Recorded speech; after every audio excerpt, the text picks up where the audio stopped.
Bonjour, bienvenue dans cette nouvelle édition du JT des réseaux. Cette semaine, nous vous proposons un focus sur les syndicats dans le domaine de l'intermédiation d'assurance. Quel est le rôle d'un syndicat? Quel est son poids? Nous allons le découvrir dans cette édition. En matière de taux d'intermédiation, il y a un marché emblématique qui est le marché UK. En effet, plus de 85% des courtiers sont membres de BIBA, qui est le principal syndicat des courtiers en assurance. Nous vous proposons en exclusivité en France l'interview du CEO de la BIBA, Eric Galbraith.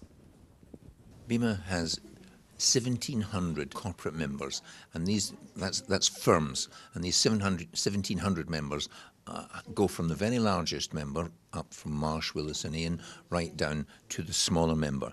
And the division of this membership also deals with corporate work and personal lines work as well. And some of them have mixtures. Some of them are also Lloyd's brokers. We have over 100 Lloyd's brokers who are part of our membership. So it's quite a diverse membership and a diverse group of members to deal with.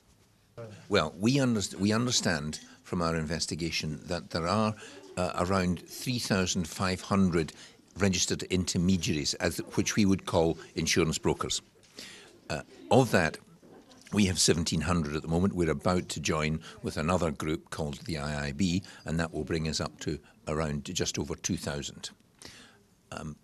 What we have is that within that membership, that's purely the intermediaries who we would call brokers, and many of them are small members. So we have a lot of small members as well as we have the largest, the top 100 members, the top largest members that are in the firms.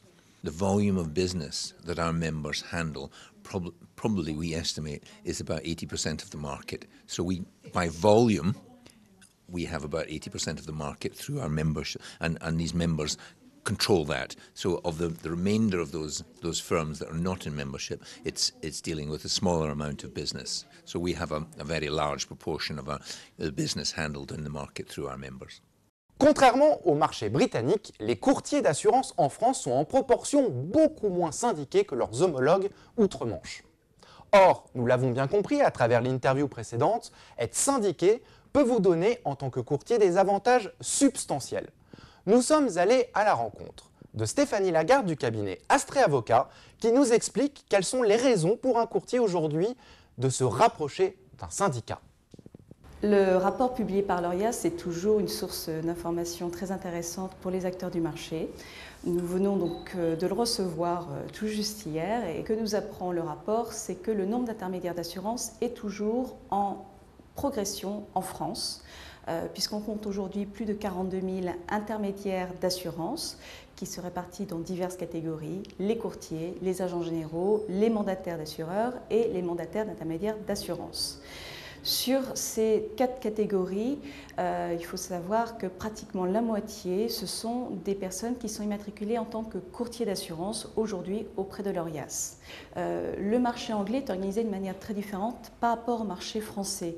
Là où en France, on a 19 000 courtiers d'assurance, où on constate qu'en fait, que sur ces 19 000, on a environ 1 000 courtiers qui sont syndiqués auprès de la Chambre syndicale des courtiers en assurance, la CSCA.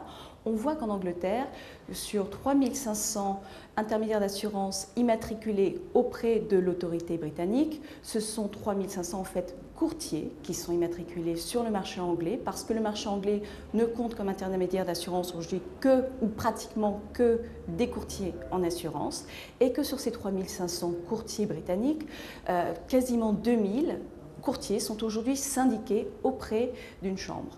Donc, on voit une disproportion flagrante entre le taux de syndicalisation en France et en Angleterre, qui est de toute façon un taux qu'on retrouve un peu partout sur toutes les activités en France. Traditionnellement, les Français sont très peu syndiqués. Les courtiers anglais, eux, sont très syndiqués. C'est culturellement très fort chez eux. Et on voit que ça a un impact d'ailleurs sur la réglementation, parce que le constat que l'on fait au niveau réglementaire, c'est que les décisions qui sont prises par les communautés européennes qui organisent et régissent aujourd'hui le marché de l'intermédiation d'assurance, ce sont souvent quand même des décisions qui sont prises, qui ont pour modèle le modèle britannique, qui est un modèle extrêmement réglementé, très documenté aussi.